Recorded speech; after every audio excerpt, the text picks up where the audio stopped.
الحمد لله وكفى وسلام على عباده الذين اصطفى أما بعد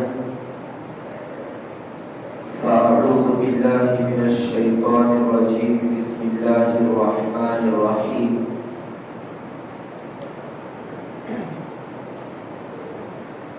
قال الله تبارك وتعالى في القرآن المجيد والفرقان الحميد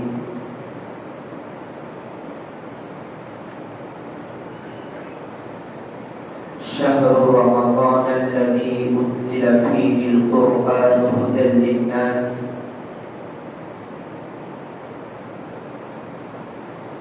وقال النبي صلى الله عليه وسلم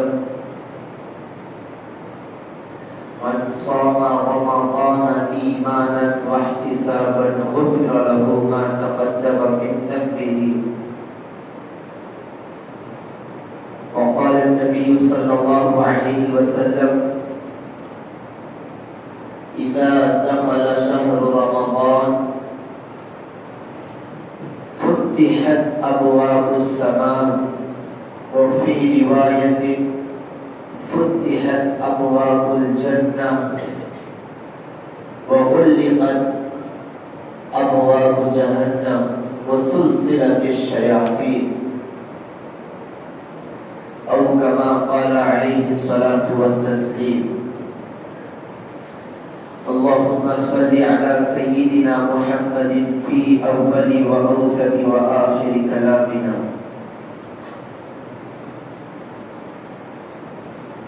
میرے نہایت محترم بزرگوں عزیزوں اور نوجوان ساتھیوں،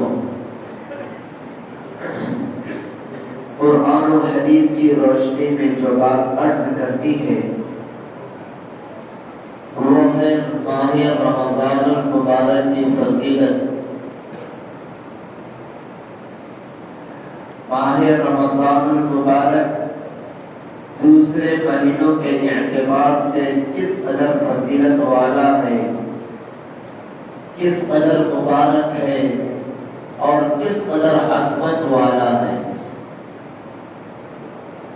دیکھیے، دنیا میں اللہ کے انبیاء رسول بہت سارے آئے، انگنت آئے انسانوں کی رہبری کے لیے، انسانوں کو راہ راستے دکھانے کے لیے، صحیح راستے پر لے کر آنے کے لیے کم و بیش سوالات انبیاء علیہ السلام اس دنیا میں آئے تھے، لیکن سارے نبیوں کا مقام و مرتبہ برابر نہیں ہے۔ تلک الرسل فضلنا بعضهم على بعض، خود اللہ تبارک و تعالیٰ فرماتے ہیں کہ میں نے بعض رسولوں کو بعضوں کے اوپر فوقیت دی، فضیلت دی، سب کا درجہ برابر نہیں ہے۔ تو تمام انبیاء علیہ السلام نے میرے اور آپ کے نبی حضرت محمد صلی اللہ علیہ وسلم کا مقام و مرتبہ سب سے افضل ہے، سب سے بلند ہے، سب سے بالا ہے۔ اور اسی طرح سے اللہ تبارک و تعالیٰ نے آسمان سے جو کتابوں کو نازل کیا، بہت سارے صحیفوں کو بھی نازل کیا، جو مشہور آسمانی کتابوں کو نازل کیا وہ 4 کتابیں ہیں: تورات، زبور، انجیل اور قرآن مجید۔ ان سبوں کا مقام و مرتبہ ایک ہی ہے، ان سبوں کا مقام و مرتبہ یہ نہیں ہے۔ سب سے افضل اور سب سے اعلیٰ کتاب آسمانی کتابوں میں ہو یا دنیاوی کتابوں میں ہو، سب سے برتر کتاب وہ قرآن مجید ہے۔ بہت سارے صحیفوں کو بھی نازل کیا، جتنی آسمانی کتابیں اتری، جتنے صحیفے اترے، سب سے ممتاز اور سب سے بابرکت کتاب اگر کوئی ہے تو وہ کلام اللہ ہے، وہ قرآن مجید ہے۔ اور اسی طرح سے اللہ تبارک و تعالیٰ نے جس دن آسمان اور زمین کو بنایا ہے، تخلیق فرمائی ہے، یوم خلق السماوات والارض، جس دن آسمان و زمین کو پیدا کیا اسی دن اللہ تبارک و تعالیٰ نے ہفتے کے 7 دن بنا دیے ہیں. ہفتے میں 7 دن ہوتے ہیں. یہ اللہ تبارک و تعالیٰ آسمان و زمین کو جب بنایا اسی وقت مقرر فرما دیا. کیا ہفتے کے 7 دن برابر ہے؟ ہفتے کے 7 دن برابر نہیں ہے.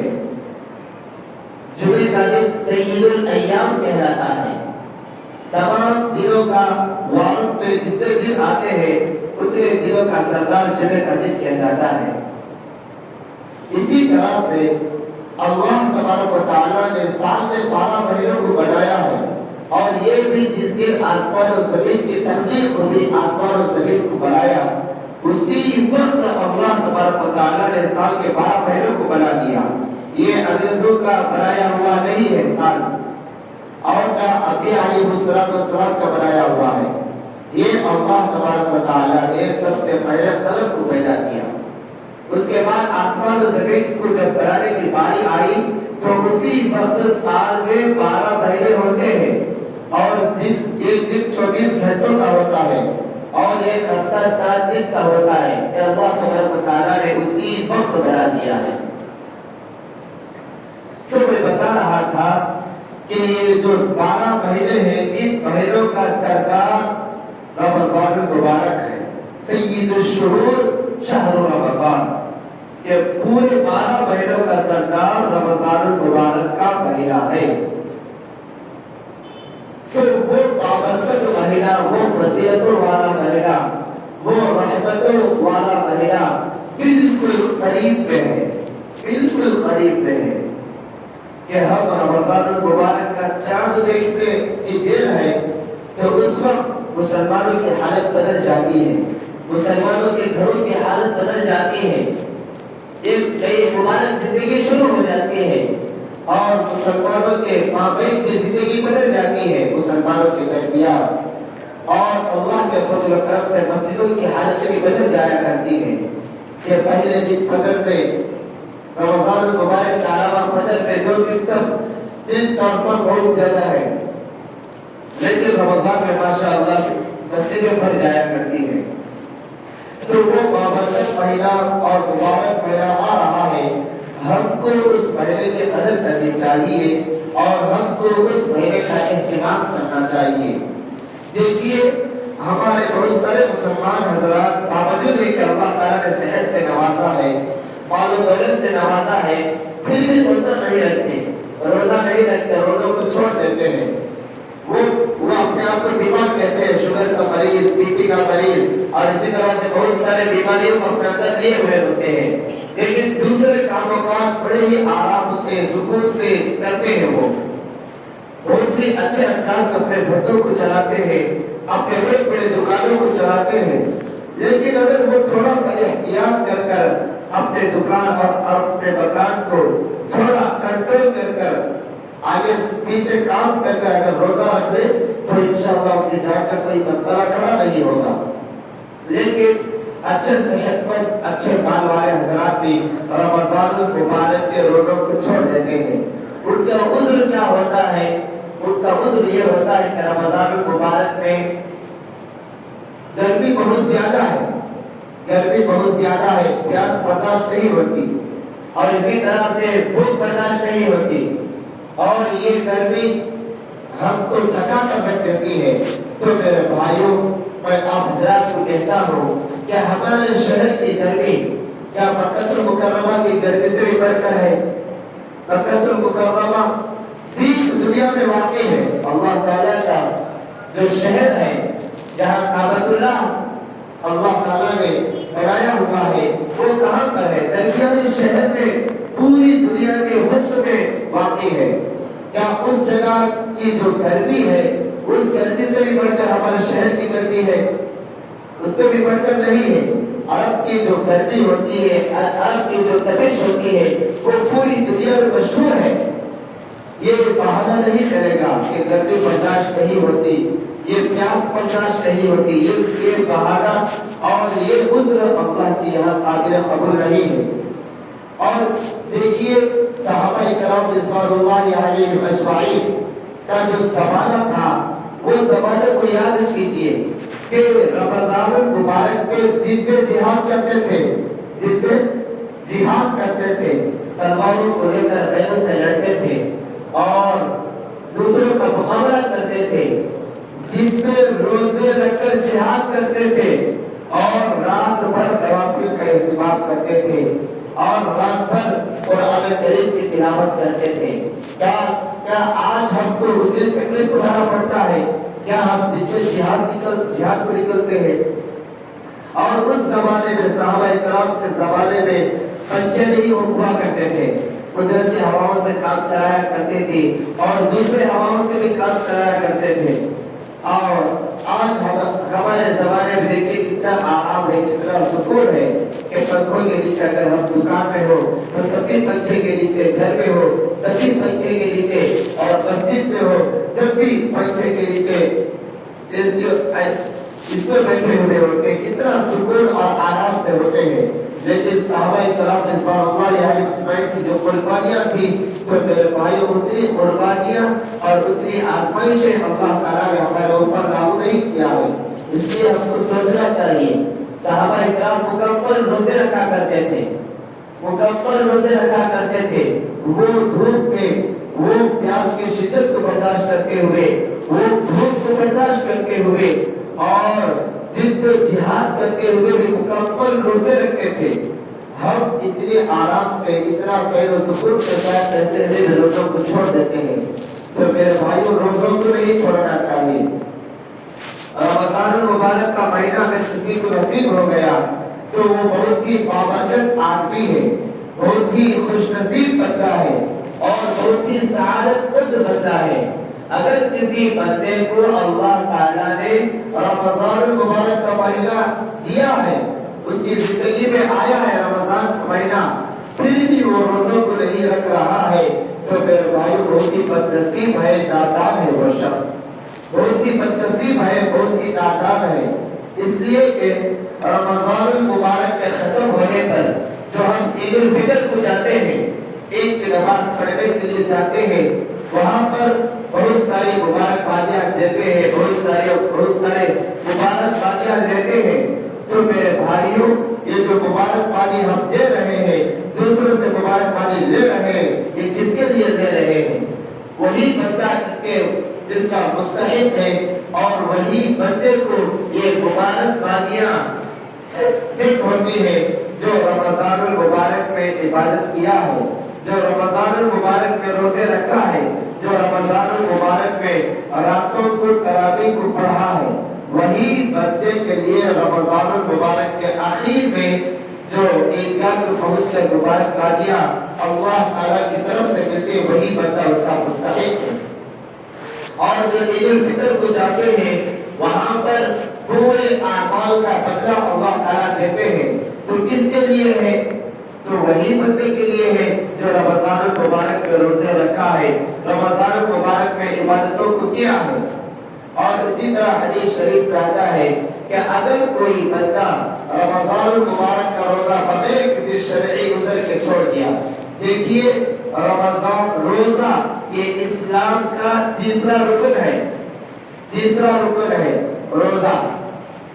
اگر کوئی بندہ بغیر کسی شرعی عذر کے روزے کو چھوڑ دیا، بغیر کسی شرعی عذر کے، شرعی عذر کا مطلب کیا ہے؟ مسافر تھا، مسافر ہے تو روزے کو چھوڑ سکتا ہے۔ چھوڑنے کا مطلب یہ نہیں کہ اس کے ذمہ سے روزہ معاف ہو گیا، چھوڑنے کا مطلب یہ ہے کہ وقتی طور پر روزہ اس کے اوپر گناہ نہیں ملے گا، بعد میں رمضان المبارک کے بعد چل کر اس کو رکھنا پڑے گا۔ اگر کسی کو سخت بخار ہے، مسلمان ماہر ڈاکٹر کے مشورے سے روزہ چھوڑ رہا ہے تو وہ بھی شرعی عذر ہے۔ اس کا مطلب یہ نہیں کہ روزہ معاف ہو گیا، بلکہ اس کا مطلب یہ ہے کہ رمضان مبارک میں روزہ نہ رکھے بلکہ بعد میں اس کی قضا کر لے۔ صحت مند ہونے کے بعد اللہ تعالیٰ صحت سے جب نوازے گا تو اس وقت اس کی قضا کرنی چاہیے۔ یہ شرعی عذر ہے۔ یہ شرعی عذر کے بغیر اگر کوئی مسلمان بندہ روزوں کو چھوڑ دیتا ہے تو میرے بھائیوں وہ احادیث میں آتا ہے پوری زندگی زندگی میں اگر روزہ رکھ لے گا تو اس ایک روزے کے برابر اس کا ثواب نہیں ملے گا اور اس روزے کا بدل نہیں ملے گا، اس روزے کا بدل نہیں ملے گا۔ دیکھیے جہنم کی گرمی بہت ہی سخت گرمی ہے۔ جہنم کی گرمی جو جس کو دوزخ کہتے ہیں، وہاں پر آگ کے انگارے ہوتے ہیں۔ جو روزہ نہیں رکھتا ہے اللہ تعالیٰ اس میں ڈالتے ہیں۔ احادیث میں آتا ہے کہ جہنم اگر کسی انسان کو اللہ تبارک و تعالیٰ جہنم میں ڈال دیا، پھر جہنم کے آگ میں ڈالا، پھر اس کو اٹھا کر جو دنیا کی آگ ہے، جو دنیا کے انگارے ہیں، یہ ہماری بنائی ہوئی بھڑکائی ہوئی آگ ہے، اگر جہنم کی آگ سے نکال کر دنیا کے آگ میں اگر ڈالتا ہے تو بندہ کہتا ہے مجھے آرام ہے، مجھے سکون ہے، مجھے راحت ہے۔ کہنے کا مطلب یہ ہے کہ دنیا کی جو آگ ہے اس سے کئی گنا زیادہ بڑھ کر، اس سے کئی ہزار گنا بڑھ کر جہنم کی آگ ہے۔ دنیا کی آگ اس کا مقابلہ نہیں کر سکتی۔ جو روزے نہیں رکھتا ہے تو اللہ تبارک و تعالیٰ اس کو جہنم کی آگ میں ڈالتے ہیں، اور جو روزے رکھتا ہے اس کے لیے فضیلت یہ ہے کہ جہنم کی آگ اور اس کے درمیان، جہنم کی آگ اور اس کے درمیان جتنا آسمان و زمین کا فاصلہ ہے اتنا فاصلہ رہے گا۔ آسمان و زمین کا جتنا فاصلہ ہے اتنا فاصلہ رہے گا۔ اور بعض احادیث میں آیا ہے کہ کوا جب پیدا ہوتا ہے، پیدا ہونے کے بعد اڑنا شروع کرتا ہے تو اڑتا ہوا جاتا ہے، اڑتا ہوا جاتا ہے، اڑتا ہوا جاتا ہے، یہاں تک کہ وہ کوا بوڑھا ہو جائے اور مر جائے۔ وہ جتنی مسافت اڑے گا اوپر، جتنی دور اوپر اڑتا ہوا جائے گا، اس کے اور آدمی کے درمیان جتنا فاصلہ رہے گا تو روزے دار اور جہنم کے درمیان اتنا فاصلہ رہے گا۔ روزے دار اور جہنم کے درمیان اتنا فاصلہ رہے گا۔ دیکھیے اللہ تبارک و تعالیٰ نے جنت میں داخل ہونے کے دروازے بنائے ہیں۔ جیسے ہماری اس مسجد کو داخل ہونے کے کئی دروازے ہیں کہ پہلا دروازہ، دوسرا، تیسرا، جو بڑے دروازے ہیں وہ جو دروازے ادھر سے ادھر سے، اسی طرح سے جنت میں داخل ہونے کے بھی 8 دروازے ہیں۔ جنت میں داخل ہونے کے بھی 8 دروازے ہیں۔ احادیث میں آتا ہے ثمانیۃ ابواب، کہ 8 دروازے ہیں۔ اس میں سے مستقل ایک دروازے کا نام باب الریان ہے۔ باب عربی میں کہتے ہیں دروازے کو، باب عربی میں کہتے ہیں دروازے کو، ریان سیراب کرنے والا، ریان کا معنی ہے سیراب کرنے والا، آسودہ حال۔ تو جنت میں داخل ہونے کے 8 دروازے ہیں، تو اس میں سے یہ دروازے کا مستقل نام بھی ہے باب الریان، کہ اس میں صرف اور صرف روزے داری داخل ہو سکتا ہے، صرف اور صرف روزے داری داخل ہو سکتا ہے۔ روزے کے علاوہ دوسری عبادتیں کر رہا ہے لیکن روزہ نہیں ہے تو وہ روزے کا حساب و کتاب برابر کرنے کے بعد اس میں سے داخل ہوگا، دوسرے دروازوں سے داخل ہوگا۔ لیکن جو باب الریان سے صرف اور صرف روزے دار داخل ہو سکتے ہیں۔ اس لیے میرے بھائیوں، ہم تمام بھی روزہ رکھیں اور اپنے گھر والوں کو بھی روزے کا ماحول بنائیں۔ دیکھیے احادیث میں آتا ہے قرآن کریم جو اللہ تعالیٰ کی کتاب ہے، قرآن مجید، قرآن ہے، قرآن کریم اور روزہ، یہ 2 ایسی چیزیں ہیں کہ کل قیامت کے دن کھڑے ہو جائے گی۔ قرآن کریم اور روزہ 2 ایسی چیزیں ہیں کہ کل قیامت کے دن کھڑی ہو جائے گی۔ جو بندہ قرآن کریم کو ہر ہمیشہ پڑھتا رہتا ہے، دن میں کچھ نہ کچھ وقت نکال کر پڑھتا رہتا ہے اور قرآن کریم سے دلی محبت کرتا ہے، قرآن کریم سے دلی عشق کرتا ہے اور قرآن کریم کو ہر ہمیشہ پڑھتا رہتا ہے، اور جو بندہ روزہ رکھتا رہتا ہے، نفل روزہ، فرض روزہ اور ایام 20 کے روزے، بہرحال روزے رکھتا رہتا ہے، یہ روزہ اور قرآن کریم یہ دونوں ایسی چیزیں ہیں جب تک ان کو آرام اور چین نہیں ملے گا، جب تک وہ آدمی کو جنت نہ پہنچا دے۔ اگر اس کا فیصلہ جہنم میں جانے کا ہوا ہے تو یہ کھڑے ہو جائیں گے، یہ سفارش کریں گے اور اللہ تعالیٰ ان دونوں کی سفارش کو قبول کرے گا۔ ایسا نہیں ہے کہ قرآن کریم سفارش کریا، روزہ سفارش کرتا ہے آدمی کے بارے میں، اللہ تعالیٰ اس کو قبول نہیں کرتا، اس طرح کا مسئلہ نہیں ہے۔ قرآن کریم سفارش کرے اور اللہ تعالیٰ اس سفارش کو قبول نہ کرے، ہو ہی نہیں سکتا۔ اور روزہ سفارش کرے اور اللہ تعالیٰ اس کو قبول نہ کرے، یہ بھی ہو ہی نہیں سکتا۔ روزہ اور قرآن کریم دونوں سفارش کریں گے، اس لیے ماہ مبارک آ رہا ہے۔ تمام حضرات روزہ رکھیں، تمام حضرات روزہ رکھیں۔ جو بیمار ہیں، مستقل بیمار رہتے ہیں، ان کے لیے مفتیان نظام سے مسئلہ معلوم کریں، علماء کرام سے مسئلہ معلوم کریں، اور ماہر جو مسلمان ڈاکٹر ہیں ان سے مشورہ لیں، ان سے مسئلہ معلوم نہ کریں بلکہ ان سے مشورہ لیں۔ مشورہ لینے کے بعد وہ ان کا حساب الگ ہے۔ ایسے ہی بغیر عذر کے، بغیر کسی شرعی عذر کے روزے کو چھوڑ دیے تو میرے بھائیوں یہ بہت ہی افسوس کی بات ہے، بہت ہی افسوس کی بات ہے۔ اور رمضان المبارک میں دیکھیے 12 مہینوں میں جو روزے فرض ہیں وہ رمضان المبارک کے روزے فرض ہیں، اور جو تراویح ہے یہ بھی 12 مہینوں میں یہ پڑھی جاتی ہے۔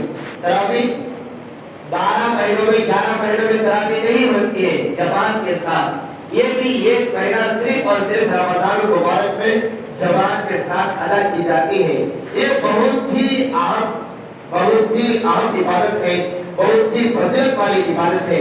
احادیث میں آتا ہے من صام رمضان ایمانا واحتسابا غفر له ما تقدم من ذنبه، کہ جو بندہ ایمان کے ساتھ، احتساب یقین کے ساتھ روزہ رکھا اور رات کو تراویح کو پڑھا، اللہ تعالیٰ اس کے سارے پچھلے گناہوں کو معاف فرما دیں گے، سارے پچھلے گناہوں کو معاف فرما دیں گے۔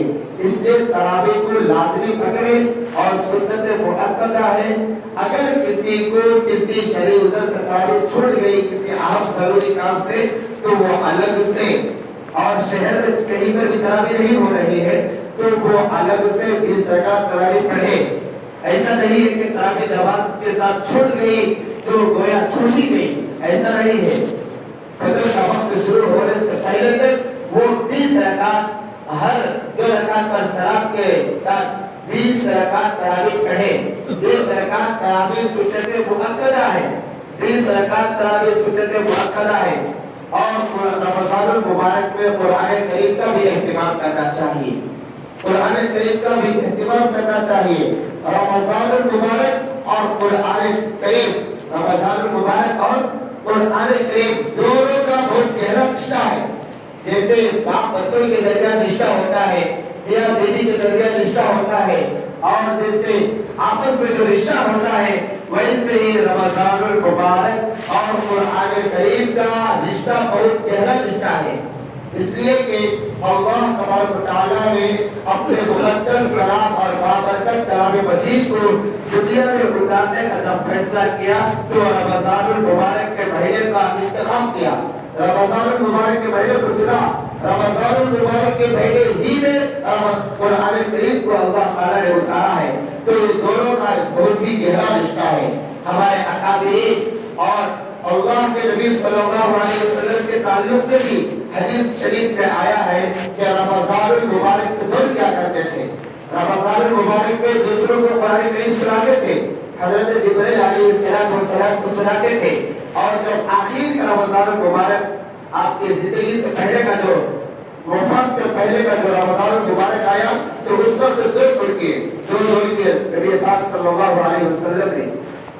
اور ہمارے بزرگان دین کا بھی بہت ہی مبارک عمل رہا ہے کہ رمضان المبارک میں قرآن کریم کی تلاوت کثرت کے ساتھ کرتے ہیں، جیسے آج ہر مسجد میں فضائل اعمال پڑھتے ہیں، فجر کے بعد یا عصر کے بعد فضائل اعمال پڑھتے ہیں۔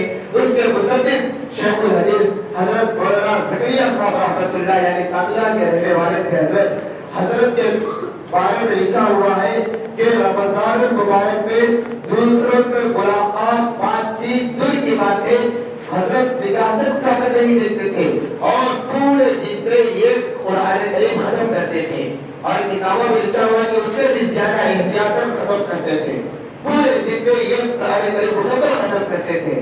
تو میرے بھائی ہمارے اکابر و اسلاف کا یہ معمول رہا ہے اور رمضان المبارک بہت ہی بابرکت پیدا ہے، اس میں تراویح کو لازم پکڑے، روزوں کو لازم پکڑے اور اسی طرح سے ذکر و اذکار کو لازم پکڑے، مال کے پیچھے، پیسے کے پیچھے، دھندے کے پیچھے نہ بھاگے۔ وہ والسماء رزقکم وما توعدون، اللہ تعالیٰ جتنا مقدر میں لکھا ہوا ہے وہ مل کر رہے گا، بھاگنے سے زیادہ نہیں مل جائے گا اور گھر بیٹھنے سے کم نہیں ملے گا، بس اسباب اختیار کرنا ہے۔ اس کے بعد روزی کا ذمہ اللہ لے رکھا ہے، جسے جتنا دینا ہے وہ اتنا مل کر رہے گا۔ اللہ تعالیٰ کے اوپر کامل توکل رکھے، یقین رکھے۔ آمین۔ وآخر دعوانا الحمد للہ رب العالمین۔ جو حضرات سنت نہیں پڑھے سنت